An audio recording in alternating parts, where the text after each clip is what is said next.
You've all heard me talk on the dichotomy of dentistry, where nearly everyone within the dental team has formal training, except the office manager. Very few office managers have business degrees, yet we docs place them in positions where our expectations of them are oftentimes unrealistic, commensurate to their actual training and expertise. Many office managers figure this out and begin to attend courses to help them with their overwhelming responsibilities. They simply want to help their doctors be successful. They want to help them succeed, only to get shot down when they make discoveries to improve their jobs and increase practice success. We begin our podcast right there. Computers are live, mixer is up, levels are good, equalizer is good, ready channels 1 and 2. Mic is live in 3, 2, 1, roll it. Welcome, listeners, to the My Practice, My Business podcast, where we teach dentists and their teams how to reclaim forgotten profitability in dentistry with our clinical business of dentistry training. And now, the host of our show, the clinical director at My Practice, My Business, Dr. Rob Thorup. Hello, podcast listeners. Glad to have you here. It's Dr. Rob. Hey, I am excited because I've got my sweetheart and business partner, Tracy, with us today. And boy, what a topic we have. The non-supported office manager. That's right, docs. You best be listening. And office managers, don't gloat too much. But today we've got my better half with me and the general manager and the office manager, my practice, the general manager at My Practice, My Business. We've got Tracy here with us today. Say hi, Trace. Hello there. Great. Hey, I'm excited because Tracy's going to tell her story about when she used to work for somebody else. We won't go there. And she's going to talk about being an office manager in another office and what took place there and exactly what our topic is about, because we discovered this at the last couple of seminars that we've gone to and intro courses we've gone to, where we see the office managers come and they get so excited to implement the things that they learn, and then what happens? Oh boy, then they take it to the office and nobody wants to follow through. All right, Trace, tell them your story. Well, first and foremost, we have to understand that there are different types of office managers. There are always going to be the ones that are yin and Ds, and if you don't know what that means, search the previous podcasts. But with that said, there are always going to be those gems, those people who absolutely want their doctor to succeed, and they have all this wonderful information that they go out into the world and go to these seminars, and they're so excited to make a difference and to help, and they only get shot down. In my case, it was very similar. My last doctor I worked with was a great doctor, amazing at what he did. But I wanted to help him. I wanted to make him more money. I wanted to do everything that I was supposed to do as an office manager, and that meant going to seminars. So on my own, on a Friday, I decided to take it upon myself to go to a clinical business of dentistry intro seminar hosted by Dr. Rob Thorup. Thank you very much. That was me. Well, with that said, I went through this whole seminar, lasted about 3 hours, and I came back so excited because I found new ways to finally reclaim some forgotten profitability, very much like we talk about now. And these new concepts were just things that I had never known, and I was so excited to share with my team. But the minute I got into the office, the first word that was uttered out of my doctor's mouth was, "You can't do that." There was no pause for me to explain myself, to show this information and this truth. And meaning you can't do what? Ultimately, the first thing I talked to him about was upgrading. Right. And upgrading products and services, which is our mantra, in which we have a wealth of knowledge directly from the insurance companies. And he said what to you? He said, no, you can't do it. It's illegal. And he shot me down immediately without stopping to hear all the truth that I had finally realized. Recorded conversations, video of insurance agents, everything, right? Oh, absolutely. And how to be nice to these insurance companies and how to work with them instead of screaming at them all the time, right? Exactly. Okay, keep and so going. From there, I thought, okay, great. I guess I'm just not going to be able to focus on this concept of upgrading. But there are so many other things that were taught during this intro seminar that I could apply just with everyday working with insurances and new protocols. And CDT codes, overlook CDT codes Absolutely. that offices don't even know that they can use, right? Mm-hmm. So then what happened? So I take this information and I go to my hygienist and immediately was shot down by her. I'm not going to do it. I'm too busy. I like it the way it is. Don't let me change. Status quo-itis, Oh, yeah. the Unindi syndrome. We got to tell them. Unindi it's an acronym, YNINDI. Yeah, no, I'm not doing it. And that's a practice killer every single time, right? And in all honesty, she probably was stressed out. She had very limited time to do what she needed to do as a hygienist. But the perspective needed to be changed. And I was willing to help them with that. Unfortunately, third person, front office, we decided to try some new insurance implementations. And that person, because she didn't understand it, shot it down too. So the frustrating thing that I came out by the end of the day with was, I have all this information, but why even try? Nobody's going to support me. I might as well give up. And so did you give up? Oh, well, I don't know how to answer that question. Or did you try to start implementing things there without the doc even knowing it? There are a few little things that I did on the side that I made a point of showing him. We made excess revenue because of it. There was so much more that I could have done had I had the whole team on board and had they understood what the whole mindset was all about and the truth. So basically what I'm understanding and what I remember when we talked about years ago, I'm glad we're bringing this up in a podcast now because we saw it rear its ugly head over the last couple months with office managers who have been to our training, but the docs are so busy they just can't possibly come to a training that's going to actually increase their revenue and let them have fun doing dentistry again and not stress out so much, right? So you didn't have the commensurate achievement to tell doctor extraordinaire what to do, right? Yep. And then you know what happened? How many weeks later? About 4 weeks later, this doctor went to a CE course and was told all about the stuff a part of the stuff that just you a teach. little, just a little bit, not the spectrum that we teach on, but a little tiny snippet that, hey, you can upgrade. You can upgrade better crown products. You just have to be careful how you do it. And when it was asked, how do you do it? Of course, they didn't know how to do it, but you need to check on this and maybe call the insurance company. And of course, then you and I know that people don't ask the right questions, so they get shot down by the front line. But because that doctor taught him about upgrading, suddenly he comes back, and then what happens? He suddenly comes back, is told, oh, well, I guess you were right. And I do remember that very well because the fact that I was told I was right was kind of a big deal. But with that said, he was able to take that information, come back to me, suddenly willing to look at that angle. And because of it, we've been able to upgrade crowns and we were able to become profitable. It was fantastic. And so then what took place after that? Well, after that, he was very successful with upgrading crowns, but there were so many areas that still he was a little bit resistant on. And it's great when you're successful with one area, but why not expand on it? Why not learn more? Why not grow more and learn more with insurances? It's fantastic. Well, you're missing the whole point. He shot you a text, and what did that text say while he was down there at the meeting? I do have this text. That text said, "You're right. I'm so sorry. I should have listened to you earlier." And what a great doc to actually apologize and say, you were right. I was wrong. And you know what, docs? Every once in a while, it feels good to have those words said to the office manager because we take a lot. We get a lot of beaten up every day by patients and insurance. Wait a minute. Now you're stepping over your bounds. What are you talking about? Whatever. Can't do that. Anyway, so as time's gone on, what have we seen with oftentimes we see office managers come to the training and then they go back into their office. What is their response? What are we seeing across the board? Well, first and foremost, I wanted to talk a little bit about those office managers that actually show up to the seminars on their own without the other staff members, without the doctor.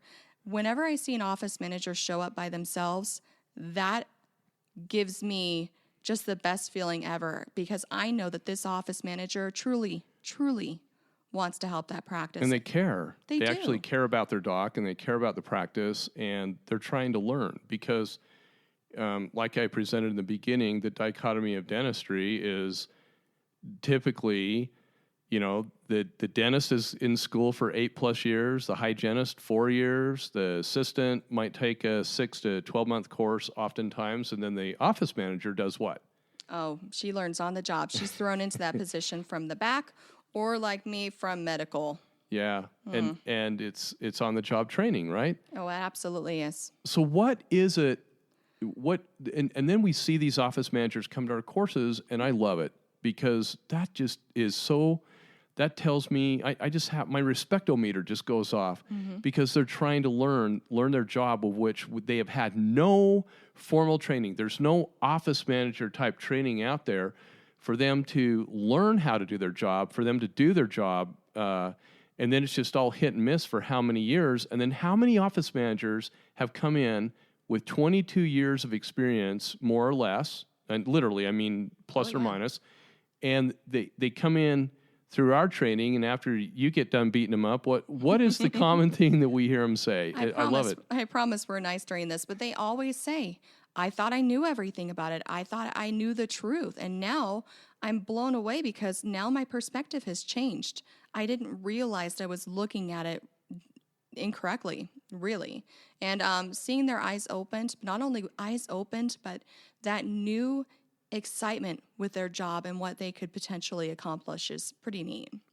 That is so amazing to me because I don't know. Every time I talk to them, like we've got trainings with a couple offices coming up this week, and I always bop in at the beginning, and I'm like, after the next 4 days, I want you guys to tell me what your biggest takeaway is. And Trace, every time it's not.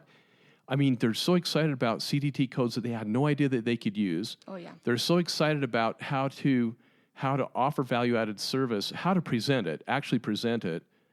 But I swear, 70% of them, the biggest takeaway is DOC per hour. Right? And I keep pounding that down, but they never realize just how upside down they are on procedures. Well, and I think it's because there is that secret kind of behind the scenes where you just want to bring the money in and you assume that all that money is going directly into the doctor's pockets. And suddenly when you look at how much it costs to run a business, how much do supplies cost? A dental practice business. Oh, yeah, absolutely. See, I look at it as a business. Other businesses have such low overheads, but our overhead is huge. Absolutely. I remember talking to a friend of mine who's an OB-GYN, and he thought his overhead exceeded dental practice's overhead. And because they have to buy an ultrasound. Oh my gosh. We have CBCT in our office, we have CAD CAM, we have all kinds of equipment. And he was blown away at just what an operatory cost us, let alone all the other diagnostic stuff we have and things that we have to produce dentistry.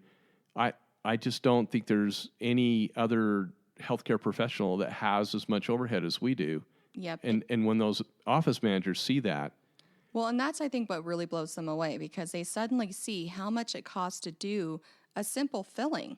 And at the time, they think, before going through training that it was going to be so cheap. So therefore the doctor, got to pocket a lot of that.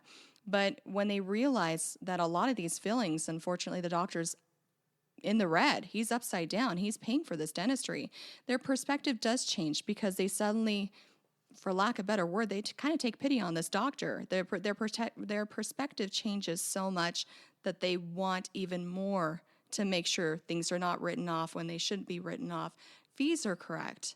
Patients are presenting treatment and they actually close the cases. It's amazing how this perspective changes. And I have to give credit where credit's due, obviously, because it's above my pay grade. But Tracy's been the one that's, that's put together the office manager training at MPMB, and with a lot of input from other wonderful office managers that are out there. And if you were to name, the top 3 to 5 points in the things that you teach that we just don't see out there in the other consulting world of what office manager training is, just at the 10,000 foot level, what are 3 to 5 points that you cover that office managers are like, oh, I never knew that before? Ooh, good question. Okay, so the first one you already went over. That's going to be definitely direct operating cost per hour, because once that's figured out, a lot of those little guys fall into place, meaning fees, meaning negotiating fees, meaning presenting treatment, making sure that you're profitable. On top of that, I would say insurance is really a big, strong part of this. We all are struggling with insurance companies, but it's a love-hate relationship, and they need to learn how to, number one, get a good relationship with their provider relations specialist, because they have a job, so do we. So that's point 2. That's point 2. Give me 3 Number more. 3, oh yeah, just I'm for going to fun. keep going with this. There's a lot of information, but reading those EOBs is really important. There's so many times where office managers come to me saying that they think things should be written off, when in fact, absolutely not. They should not. Yeah, I totally forgot about that. And all of a sudden, when you said EOBs and what's written there, we know that the ADA is making some good strides in getting insurance companies. We've now learned from many of our clients, as we keep tabs on this, there's a couple insurance companies that have backed off the crappy remarks on the EOBs, and they're starting to make it so that they're not destroying the doctor-patient relationship or the patient with the office relationship. And so the verbiage is getting a little better, but there's still a ton of them out there that have that crappy verbiage. That's perfect. Yeah, absolutely. And we're starting to notice a little bit more with the patient responsibility being a lot more clearer. There's still a lot that needs to be done, unfortunately. And how to battle that. Yep. Yeah. Okay, point 4. Point 4, knowing your contract, knowing your state laws. That is a huge deal. Wait a second. Whoa, now you've stepped over the line. So we're up in Seattle last week doing an intro seminar with our good friends from Patterson Dental and Plan Mecca, Wells Fargo, and Nobel Biocare. Those were our fun sponsors, and of course, along with our rep up there, Gary Smotherman with his dental lab too, but we got him doing 2 duties like we do here in Salt Lake, and all these people up there. It's so much fun to work with these sponsors, and to actually have a rep with MPMB up there in the Seattle area. But one of the things that I was blown away with is when I asked the question, how many of you have actually read your contracts?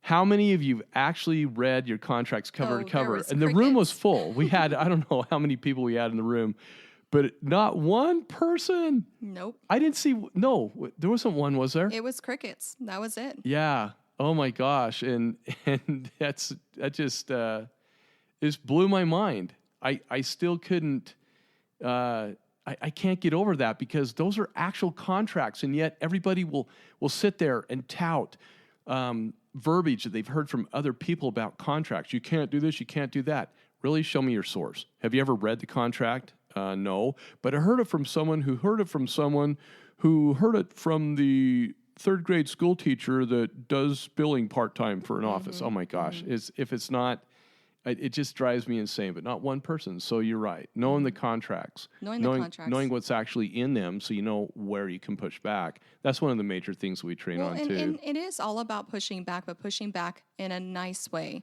So many of these guys, really, meaning other consultants, will tell these office managers to just be bullies. And you don't need to do that. There's no reason for it. And that goes across the board with work and personal life. But as far as work is involved, you can get a lot more bees with honey, right? That's so funny. I just laugh. And of course, we're teaching about using high-end crowns up there, and it's like Gary's lab. He has a high-end lab, and we're teaching them how to use high-end, high-end labs and high-end products, and how to afford this stuff. And that's one of the power plays that we teach on, and teach office managers about doing that they've never known before.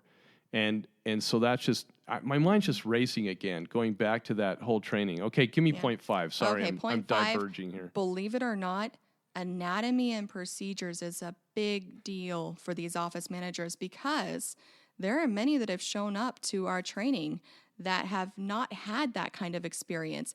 And as an office manager, how are you expected to know what procedure codes are missing if you don't know what the procedure is all about?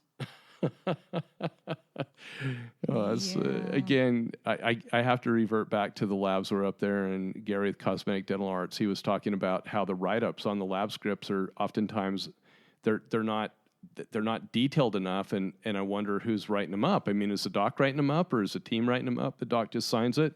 If the team doesn't know mesial, distal, buccolingual, and incisal edges, internal staining, where they want it, chalky white on the incisal edge, things like that. If they don't understand anatomy, and a lot of times the teams will write up the majority of the lab slips, and this was a conversation we were having again, but let alone on the EOBs and being able to see, what's being, well, before the EOB goes out, Trace, what about reading what actually took place? And when they submit that, there has to be narratives oftentimes, and if they don't understand dental terminology, then what happens? Then those claims are just a mess. They're ultimately going to have a lot of trouble with getting payment from these insurance companies. But even taking it a step further, what if you get a patient who looks at a crown code and a buildup code and says, what's a buildup? If that office manager is not prepared to explain it, even though it should have been talked about in the back, but there are times where we have to. But if that office manager is not prepared to explain it, then their validity has just been knocked down quite a bit in the perspective of the patient. So here we put these office managers in these crazy positions, and they were not even training them on what clinical crown lengthening is, what a CBCT is, what it actually means, what does CBCT stand for, what does CAD/CAM stand for, and why is that important? It's like when we order a crown, high-end crown, lithium disilicate, what does that mean? What's the compressive and wear strengths? So what you're saying is when a team member can talk intelligently to a patient and be able to put it in patient speak, that's what we teach and train. That's one of the aspects we teach and train on. It just increases your patient trust when they know that you know what you're doing. And as a result, your case acceptance is going to increase. What about team members taking other office managers, being able to take other courses, like, college type courses? Give me a couple courses you think would be important for an office manager if they could just take an online course from the local community college or something like that. And I'm thinking business management. Business management would be fantastic. Basic accounting. Accounting with Excel spreadsheets would be amazing. Okay. Being able to put those numbers together for patients. Full disclosure, Tracy makes up all my Excel spreadsheets, and I learned from her because she's been through the courses. I have not. Her degree is in business. Mine is not. Give me... Well, and I have to say, and this is where I could get a little bit of backlash for this, but English is really important, and spelling is very important. And so if you can get into a basic literature or English class where it's maybe creative writing, a way for you technical to be able writing. To... Exactly. Technical writing. Technical writing would be fantastic. Yeah. Being able to put on paper your thoughts and the way things are done in a way that the patient understands it, I think is really important, especially with the days with texting. We've had, unfortunately, some people who have responded to patients in that kind of text lingo, and it just needs to be a little bit more professional. Even a social media course would be dynamite too, right? Social media, we do go over in one of our trainings, actually, in the office manager training. Correct. That's right. Honestly, those are the bare bones that you need in order to really be proactive and successful with social media. I do have a social media and digital marketing background. So with that said, we can get a lot of those basics out of the way to make sure that your SEO is perfect with your business. And you don't have to pay somebody to do SEO. Once you understand the basics, it's simple, it's easy to do, and it's easy to keep your name at the top of the Google list. You just have to be consistent. Sometimes we're not consistent in our practice, but we try hard. If we start to see our new patient numbers drop, the first thing we look at is where we ranked on Google, and we get our act together and start doing the things that pop us back up there, which doesn't take a lot of time. This is crazy. This has been a lot of info. This has been fun. Yeah. I mean, just to come back full circle. Office managers, we dentists put you in ridiculously tough positions. Make no mistake about it. We don't oftentimes give you the training that you need to be as successful as you can be. And then oftentimes you'll go to courses. You'll go to courses like at your dental association conventions. You'll come out with some great ideas you want to do, and then we shut you down. And that's like terrible on our part, because that's when we see office managers burn out. Exactly. Right? And honestly, I would have to say that that's why the team training is so important to have in conjunction with that office manager training. That's why we do combine them, office manager training with team training, because then we get everybody on the same page. At the end of the training, we're teaching team development, Stephen Covey, Disney use stuff. We're combining a lot of the things that we've learned through the years, and we apply it to dentistry, and that training that we do at the end is as important as everything else we put together. It's kind of fun. Because when you get an office manager who wants to learn, wants to be successful for their practice, and then you give them the tools to be successful, finish it off with a team that is completely on board, understands the why this is all needed, and give them the tools to role play and send them off. The next week, they're going to be amazing because they now understand. And the office manager finally has people who can back them up. And then we see, it just dawned on me, we see office managers that they're looking at their numbers, the office is humming at full potential, and they're just going, where in the world can I increase revenue? What more can I do to even be able to bonus, get another raise, help the doctor increase? Because the problem is we're working our guts out, but profit margins are decreased because of insurance reimbursements. That's where our company comes into play.